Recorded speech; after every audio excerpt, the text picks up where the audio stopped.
The Story of Pinocchio. Once upon a time, there was a carpenter called Geppetto. He lived alone in a humble workshop, surrounded by clocks and music boxes made out of wood, and dreamed about having his own little boy to keep him company. One evening, when he was feeling very lonely, he decided to carve a puppet out of wood. Geppetto was such a fine carver that when he was finished, the puppet almost looked real. "I will call you Pinocchio," he said. "Oh, how I wish you were a real boy." And then, tired Geppetto went to bed. While Geppetto slept, the blue fairy came and gently whispered in his ear, "Kind Geppetto, you have always been so good to everyone. I will grant your little Pinocchio the gift of life." And in a wave of her magic wand, Pinocchio was alive. "Look at me! I can talk, I can walk, and I can dance too!" said Pinocchio excitedly. Geppetto woke up from all the noise and, much to his great surprise, he found that his wish had come true. "Oh, my little wooden boy, you're alive!" And they started to dance happily around the room together. The very next morning, Geppetto gave Pinocchio some money for books and sent him on his way to school. "Now, Pinocchio, don't stop on your way, but go straight to school," Geppetto told him.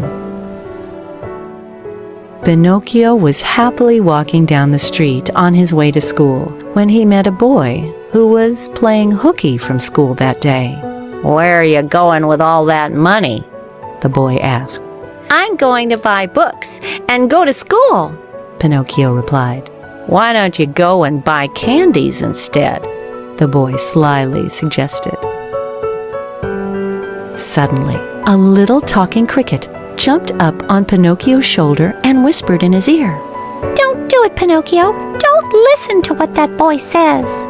But Pinocchio didn't care about the talking cricket and went inside the candy shop instead. "Did you get all that money just for candies?" the lady in the store asked Pinocchio. "Oh yes, my father wanted me to buy them," Pinocchio replied. All of a sudden, Pinocchio's little nose started to grow longer.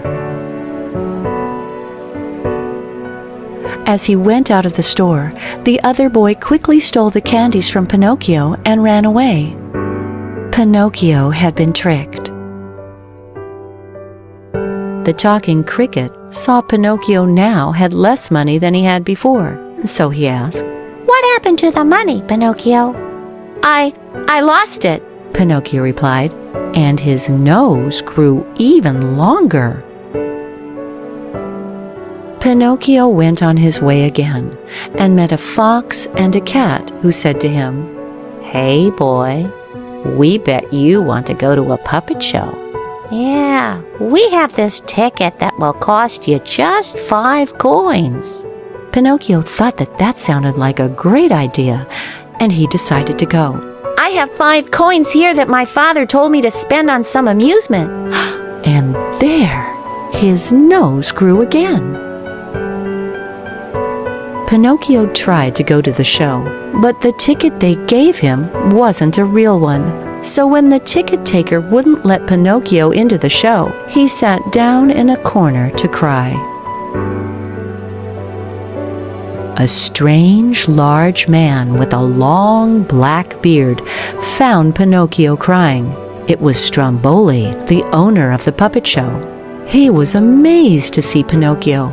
Here was a puppet with no strings. Stromboli then quickly invited Pinocchio to be part of his show. Pinocchio went on stage and he danced and skipped and sang while Stromboli acted with the other puppets. The audience loved Pinocchio, and they clapped enthusiastically for him, keeping time with the music. Pinocchio got more and more excited, and he didn't look where he was going. when all of a sudden his long nose tangled with the other puppet's strings, and the show was over, with the entire crowd laughing and cheering for the performers. Pinocchio was tired from all that performing. He missed Geppetto and told Stromboli that he wanted to go back home. But Stromboli had a different idea. He grabbed Pinocchio and threw him into a cage. You are mine now, Stromboli announced. While Pinocchio sat in the cage and cried, the talking cricket appeared again. See, Pinocchio, if you had gone to school as Geppetto told you, none of this would have happened. But the cricket took pity on Pinocchio and decided that he deserved a second chance. He scurried off to Geppetto's house and told him all that had happened and that Pinocchio now needed his help. And Geppetto hurried to the puppet show, where he found Pinocchio and rescued him from Stromboli's cage. Thief! Thief! Yelled Stromboli as he ran towards Geppetto. That puppet is mine! Pinocchio thought fast, and he tripped Stromboli, who fell head first into a box of puppets. As a result, Pinocchio and Geppetto managed to escape, and they both returned safely back home. Oh, Pinocchio, Geppetto said. look at your nose. That is what happens to little boys who tell lies. Pinocchio was ashamed, and he decided to finally tell the truth to Geppetto. And as he did so, his nose got smaller and smaller and smaller. And then, all of a sudden, Pinocchio realized that he was not made of wood anymore.